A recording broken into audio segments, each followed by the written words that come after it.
الله عز وجل يقول عن هذه السماء: وبنينا فوقكم سبعا شدادا. يا شباب، الآن لو نظرت إلى السماء تدري كم تبعد عنا الآن؟ مسيرة 500 سنة. وسمك السماء مسيرة 500 سنة. وما بين السماء الأولى والسماء الثانية مسيرة 500 سنة.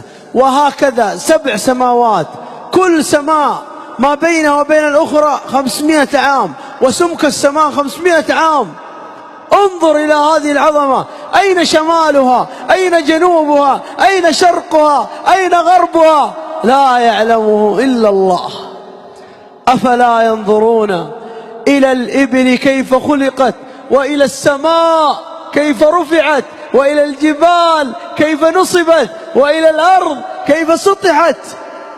فذكر إنما أنت مذكر. شباب، آيات كتاب مفتوح، كتاب الكون هذا كتاب مفتوح.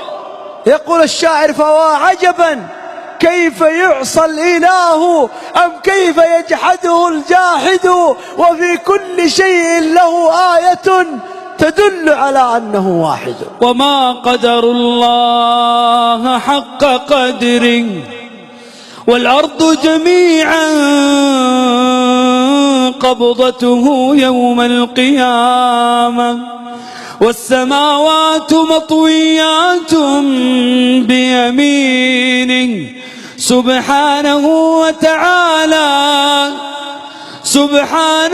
وتعالى عما يشركون. الله عز وجل يقول عن هذه السماء: وبنينا فوقكم سبعا شدادا.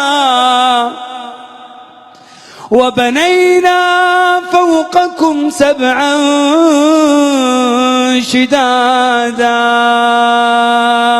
الله عز وجل يقول عن هذه الشداد السماء، يقول: خلق السماوات بغير عمد ترونها.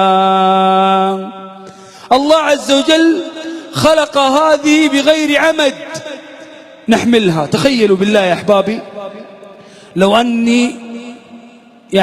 أن هذه الموية وقفت لحالها من غير ما حد يشيلها، هذه كم سمكها؟ كم قوتها؟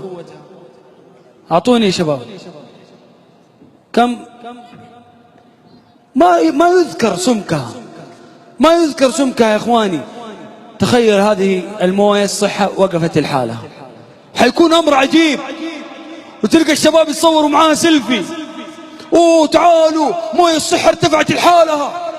طيب تعال يا حبيبي، تعال شوف السماء ارتفعت لحالها. إن الله يمسك السماوات والأرض أن تزولا. من اللي ماسك السماء غير الله؟